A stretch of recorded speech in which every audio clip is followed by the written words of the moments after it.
Bonjour, à l'occasion des élections provinciales qui auront lieu le dimanche 28 juin, nous recevons aujourd'hui Wali Waïtia, candidate pour la liste Palika Il depuis Lifou.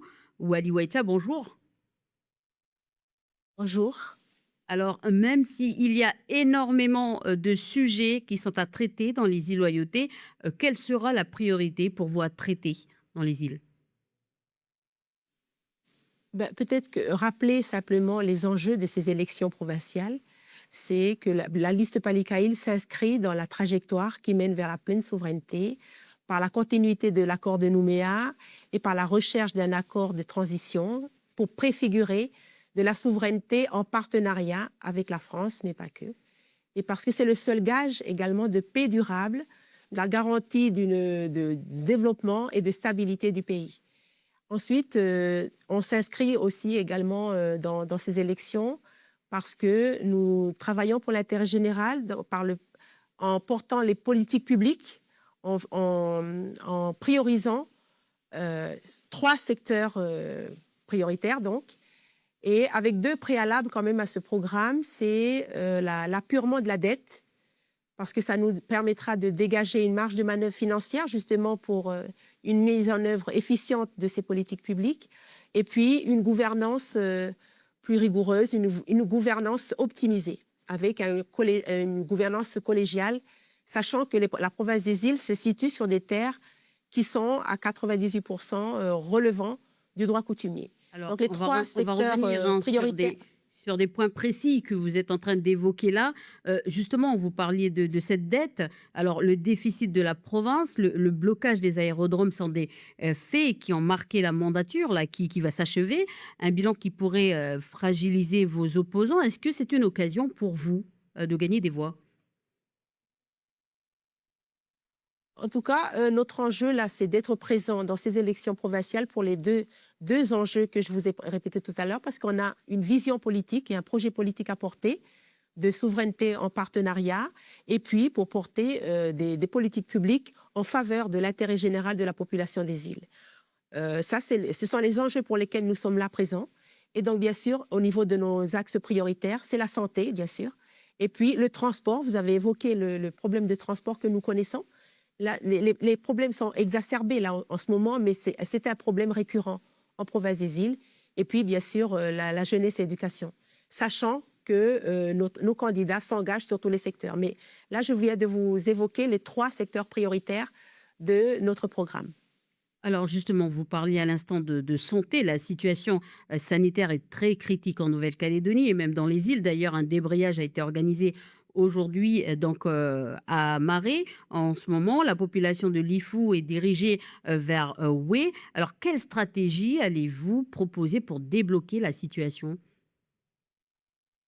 Alors, comme je vous l'ai dit tout à l'heure, les deux préalables à notre programme, l'un de ces deux préalables, pardon, c'est l'assainissement, l'apurement de ces dettes qui s'élèvent aujourd'hui à plus de 4 milliards. Donc, il y a deux plans de redressement et d'apurement qui courent, l'un jusqu'en 2029 et l'autre jusqu'en 2028. Nous nous inscrivons pleinement dans ces plans et nous nous engageons à respecter les engagements qui ont été pris par la collectivité parce que ça va dégager justement des marges de manœuvre pour travailler, et notamment puisqu'on parle de la santé, pour Ça passe par quoi justement concrètement? Comment s'y prendre? Est-ce que vous allez faire venir des médecins étrangers? sécuriser, pardon, sécuriser les outils que nous avons, mais dans tous les secteurs et particulièrement au niveau de la santé, sécuriser nos dispensaires, nos CMS, sécuriser les équipements, parce qu'il y a besoin aussi d'offrir des conditions de travail correctes au personnel de santé et à accueillir nos patients dans les CMS. Ça, c'est la première chose. Et puis, renforcer l'aide de nos CMS en centre médical de référence. Parce qu'on sait qu'avec le peu de population qu'il y a en province des îles, moins de 20 000 habitants, on ne peut pas avoir un hôpital. Mais nous avons vu les limites que pouvait avoir l'offre de santé ici en province des îles lorsqu'il y a des crises. Nous venons de traverser des crises successives et nous pensons qu'en fait, c'est en province des îles qu'on subit le plus l'impact de ces crises. Parce que nous sommes dans un territoire, une province qui est éclatée géographiquement, qui est insulaire, donc on parle beaucoup de double insularité, qui est entourée de mer, et la seule manière de se déplacer quand on veut aller d'une île à l'autre pour aller sur la Grande Terre, là où il y a toutes les infrastructures, c'est par avion et par mer, quoi. Donc, sécuriser nos outils de la desserte aérienne et maritime, mais tout ça pensé dans un schéma global du transport. Il est important que tous les acteurs qui sont concernés par la question du transport, donc il n'y a pas que la province des îles, il y a aussi à l'échelle du pays, le gouvernement, les autres provinces et aussi le schéma global de transport, pas que au niveau du pays, mais aussi à l'international. Nous avons Air Calin. Il y a des discussions qui peuvent être déjà commencées pour voir comment les compagnies aériennes, comment ces outils peuvent être sécurisés et peuvent contribuer à désenclaver les îles, parce que c'est de ça qu'il s'agit. Alors Nous avons une justement, vous population en parlez province des îles. Oui. de transport. Est-ce que vous avez des solutions pour satisfaire justement le collectif, les collectifs qui bloquent, les coutumiers et les habitants? Parce que vous venez aussi de dire que les habitants sont victimes de ces crises. Au niveau de cette, puisqu'on parle de schéma global du transport, il faut penser à tous les acteurs. Et c'est sûr qu'au niveau du transport, ce sont les populations d'abord. Et on pense dans notre programme, je vous parlais tout à l'heure des deux préalables, l'apurement de la dette et puis la gouvernance collégiale. Comme je vous l'ai rappelé tout à l'heure, la province des îles est située sur des terres coutumières à 98%. Donc, il est nécessaire et indispensable de travailler avec tous les acteurs, avec toutes les institutions, les communes, le gouvernement et notamment les autorités coutumières. C'est important. Nous estimons, et on le constate tous, que la parole coutumière prévaut souvent en province des îles sur toutes les autres paroles. Donc, nous comptons bien travailler plus avec les acteurs de cette province pour essayer de satisfaire tout le monde, sachant que la priorité, c'est quand même de sécuriser. Et les trois mots clés de notre programme, c'est justement assainir, en parlant de la dette, et puis sécuriser les outils. Sécuriser les outils au niveau de la santé, mais sécuriser également au niveau du transport, nos outils qui aussi participent de ce partenariat dans le cadre de notre projet politique qui est la souveraineté en partenariat avec la France. Alors, vous venez justement d'évoquer le schéma concernant le transport. Le manque de transport fragilise aussi le tourisme. Donc, qu'est-ce que vous allez proposer pour sauver le tourisme dans les îles?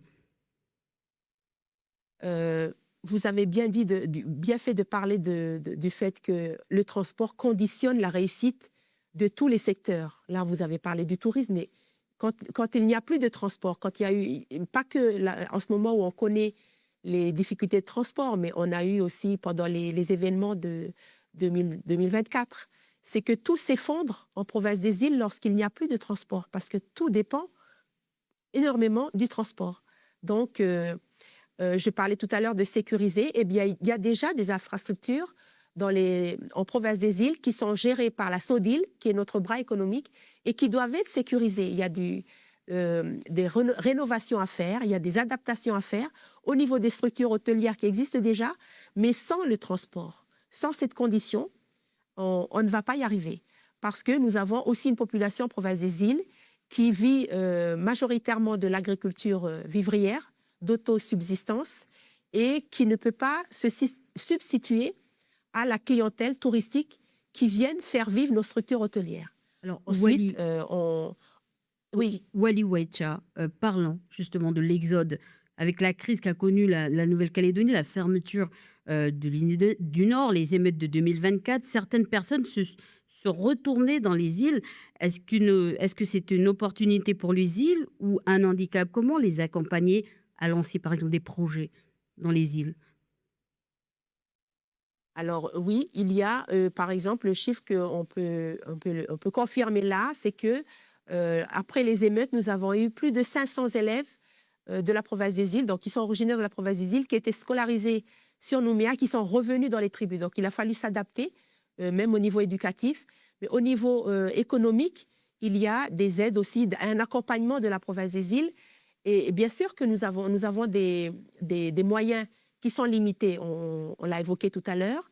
Il y a quand même un accompagnement qui sera fait, et qu'on va essayer autant que faire se peut, parce qu'il faut travailler avec les moyens que nous avons pour accompagner les projets, pour les accompagner à se réorienter, pour accompagner également dans la formation, parce qu'il y en a qui vont se reconvertir et qui ont besoin de cette formation. Mais il est important de dire également qu'il faut changer de comportement parce que les conditions ne sont plus les mêmes, que les collectivités sont aussi en difficulté et que notre mot-clé, notre troisième mot-clé, je vous ai parlé de assainir et sécuriser, mais il y a aussi s'émanciper. Il faut qu'on arrive aussi à accompagner l'initiative privée dans l'économie. On encourage l'économie solidaire avec des coopératives de district, mais il y a également l'initiative privée, l'entrepreneuriat dès l'éducation, dès les premiers, le premier âge, de l'école primaire, à développer le potentiel de notre population, de nos étudiants, pour créer des initiatives et ensuite pour embrasser des carrières dans le régalien, dans le transport, dans la santé, tous ces secteurs dont on a besoin, c'est-à-dire en fait la Justement, totalité vous des parlez secteurs, mais il faut d'éducation, former. justement, vous parlez d'éducation. Le système éducatif est à bout de souffle, c'est ce que souligne en tout cas l'UGPE dans l'actualité qui interpelle les élus avant le scrutin. Partagez-vous ce constat et si oui, quelles solutions proposez-vous? Alors, j'estime qu'il y a des choses à revoir au niveau de ce projet éducatif calédonien qui a été voté en 2016 au Congrès. Mais ce projet éducatif est l'aboutissement des états des lieux qui ont été faits au niveau de tout le pays, dans toutes les 3 provinces. Donc, c'est sûr qu'il faut faire le bilan de ce projet éducatif. C'est sûr qu'il faut revoir certainement, modifier certains textes et puis voir comment on peut faire réussir, faire progresser le jeune, l'étudiant, l'élève calédonien, pour qu'il puisse ensuite, parce que l'enjeu c'est quand même ça, pour qu'il puisse ensuite prendre la relève et construire le pays, parce que nous avons un pays de Kanaki Nouvelle-Calédonie à construire. Donc nous, au niveau de la province des îles, nous avons aussi fait un état des lieux en 2020 de l'éducation en province des îles, avec des tribus, avec toutes les forces vives, dans les 4 îles et à Nouméa. Et nous avons contextualisé le projet éducatif de la Nouvelle-Calédonie, le PANC, aux réalités de notre province. Donc, on cherche tous des solutions. C'est sûr que le mot s'émanciper, c'est important, parce que l'éducation, c'est l'éducation nationale, c'est l'éducation de notre pays, de notre province, mais il y a aussi l'éducation à la maison, il y a notre éducation traditionnelle dans nos tribus. Il faut remettre ça au goût du jour et peut-être renforcer ça, valoriser, parce que souvent, parfois, on a tourné le dos à des choses essentielles qui sont des valeurs de notre culture, des valeurs de notre coutume et qui peuvent servir et contribuer à notre épanouissement. Wally Waïcha, ce sera le mot de la fin. Nous arrivons à la fin de cet entretien. Merci d'avoir accepté notre invitation. Merci de votre invitation. Et votez Palikaïl alors.